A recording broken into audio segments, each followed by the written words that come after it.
Americans now owe more than $1 trillion in credit card debt. It's been piling up. With many doing their Christmas shopping now, is it possible to avoid going further into debt this holiday season if you're already in the red? Here with some helpful tips is money and business expert Derrick Kinney. Derrick, thanks so much for being with us today. Not a fun topic, though. It's not, but great to see you, Jason. Hopefully we help a lot of people today. All right, so let's talk about how we got here first, Derrick. Why do Americans have so much credit card debt that has piled up? Well, I don't fault people for this, but it's just hard to say no. When you see the sale at Target and you see the big screen that you've always wanted and you almost have enough money, but you put it down on the credit card and suddenly now this Christmas you're paying it off several Christmases from now. It just happens. It's that snowball effect. And so what we find is that once people have a plan and they know how much debt they want to pay off, suddenly they can start to cut the debt almost as quickly as it took them to build up the debt without a plan. Okay, and those interest rates are no joke, so once you start carrying that debt month to month, boy, you get underwater fast too. For people who are on tight budgets right now, who might be tempted, Derrick, to pull out that credit card as they go out shopping for the holidays now, what advice do you give?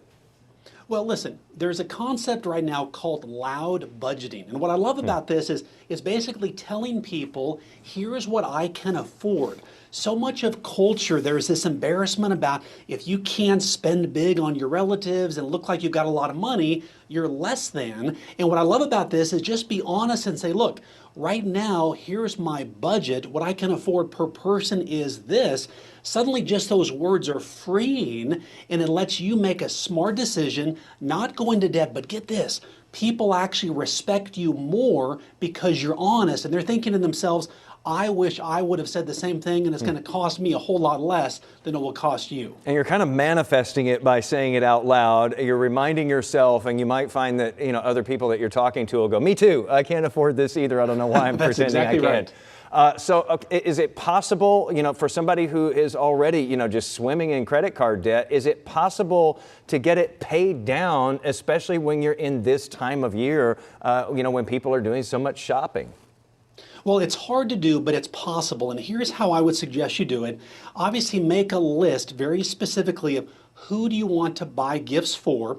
But in big families, one thing to think about is not buying a gift for everyone. Maybe you say everybody ages 8 and under get a gift, or we draw names for gifts. That can be ways to save money because most people don't really need a whole lot, but the kids always want a nice gift. So that's one way to do it. But also specifically state, am I going to buy a gift or am I going to provide an experience? Because the sweater and the shirt and the toy often are forgotten the next day, but the walk together, the coffee shop time, the moments you spend investing together are often what's talked about for Christmases down the road. So that can actually cost you quite a bit of less money as well. So decide what you're going to spend it on, how much an experience or item can save you money as well. And listen when somebody like me tells you that I don't want anything for Christmas and I don't need anything for Christmas. Don't insist on getting me something. Do one of those free right. things that Derrick was just talking about. Last thing here, Derrick, we always like to talk about the biggest mistakes. What is the biggest mistake specifically when it comes to credit cards? What are people doing wrong? Well, listen, I'm guilty of this. And so I want to be vulnerable to our audience and say, look, so many people buy gifts for people that they don't need with money they don't have to impress people they don't even like. So much of Christmas is about status and looking like you're the generous person.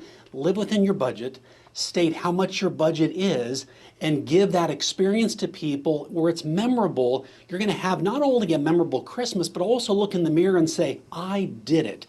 I was content and I was true to myself, and your budget will thank you. You will feel better come January for sure. Derrick, thank you so much for the timely reminder, and I love that jacket. I want that jacket. Hey, thanks. Appreciate it, man. Thank you, Jason. My pleasure.